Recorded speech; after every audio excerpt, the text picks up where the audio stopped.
দীঘায় জগন্নাথ ধাম অহংকারের বশেই করা হয়েছে, এমনটাই বললেন পুরীর প্রধান ভবানী প্রসাদ দৈত্যপতি। এছাড়াও কি বললেন তিনি শোনাবো আপনাদের।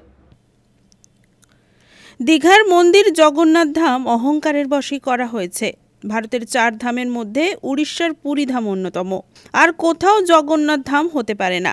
এটা ভোট ব্যাংকের কথা মাথায় রেখেই করা হলো। অহংকার করে যদি কিছু করা হয় তা কখনোই সফল হয় না, এমনটাই মন্তব্য করলেন পুরীর প্রধান ভবানী प्रसाद দৈত্যপতি।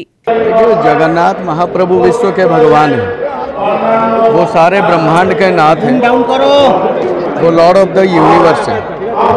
तो पूरे दीघा का बात नहीं, पूरे विश्व में महाप्रभु जगन्नाथ विराजमान हो सकते हैं और उनका पूजा हो सकता है।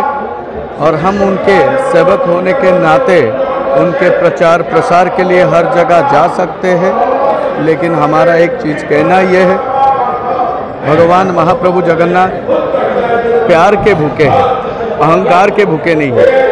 हम अपने अहंकार त्याग देंगे तो भगवान हमारे घर तक भी आ जाएंगे।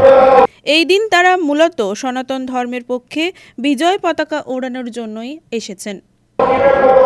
आज पूरे भारतवर्ष में हर कोने में जगन्नाथ महाप्रभु विराजमान है। उन्हीं के कृपा से ये पूरे संसार चल रहा है, पूरा विश्व चल रहा है। ये अनंत निराकार है, ये विश्व ब्रह्मांड के ठाकुर है। तो जगन्नाथ महाप्रभु का कृपा हम प्रार्थना करेंगे, महाप्रभु के चरणों में ऐसे ही संसार के ऊपर बरसता रहे, ऐसे ही भक्त और भगवान का मिलन होता रहे और भक्त अपने भगवान को मन की बात बोल सके, महाप्रभु उनका हर मनोकामना पूर्ण कर सके। पुलक बेरार रिपोर्ट, खबर BCBS।